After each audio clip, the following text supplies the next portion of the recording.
les problématiques de financement climatique et de développement durable sont également importantes en Afrique. Le G20 peut-il, n'est-ce pas, permettre à ce que les pays africains puissent accéder aux financements qui les permettront justement, n'est-ce pas, de régler les problèmes de financement climatique et de développement durable.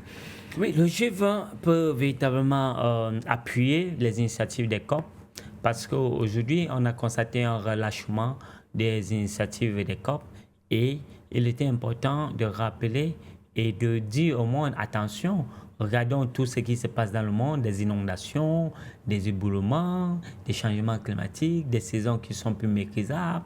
Aujourd'hui, la faune et la flore est en danger, les humains sont en danger. Aujourd'hui, il est important pour le G20 de rappeler que, attention, nous sommes en train de perdre nos repères de l'objectif de réduire les émissions de CO2. Alors, docteur Ombe, s'agissant justement des changements climatiques, le Premier ministre kényan, Raila Odinga, qui a pris part, n'est-ce pas, à ce sommet du G20, a déclaré, je cite, « La voie à suivre est claire. Les économies riches du G20 doivent aller au-delà de la rhétorique et fournir un financement climatique durable à long terme ainsi que des prêts concessionnels pour aider l'Afrique à combler le déficit de financement actuel. » Quelle est votre analyse là? Il a tout dit.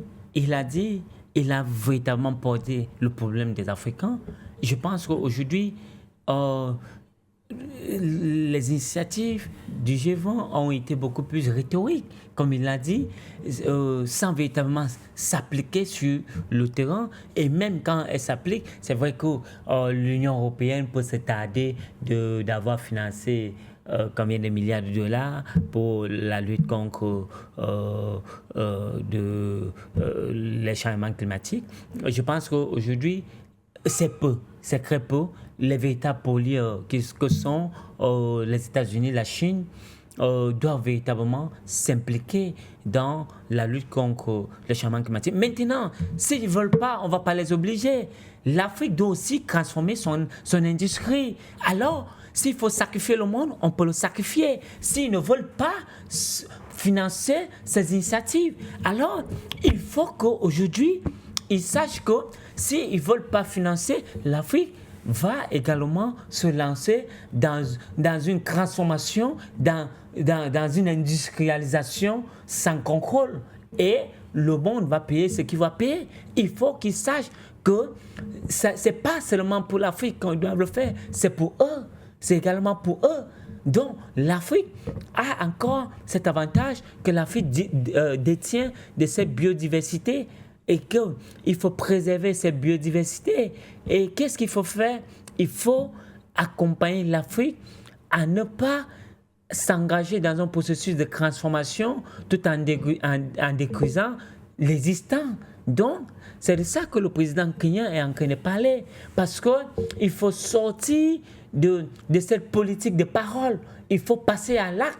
Il faut accélérer les crédits carbone. Il faut développer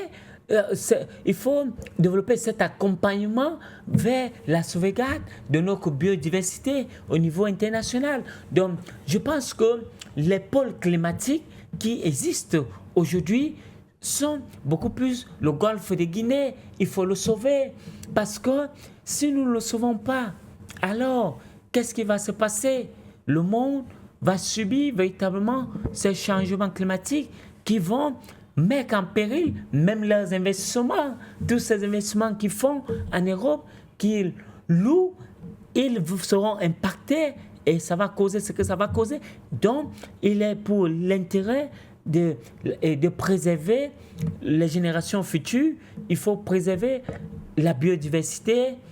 Allons dans un processus de développement véritablement durable et sortons de cet évangile de parole et entrons véritablement vers l'action. Donc, l'Occident, les Américains, même comme ils sont un peu réticents, doivent comprendre qu'il faut sauver le monde Et sauver ce monde passe par la préservation de la biodiversité et financer ceux qui peuvent garder cette biodiversité pour compenser. Donc, il y a cet effet compensatoire que l'Afrique doit véritablement bénéficier pour avoir décidé de sauver et de protéger le monde.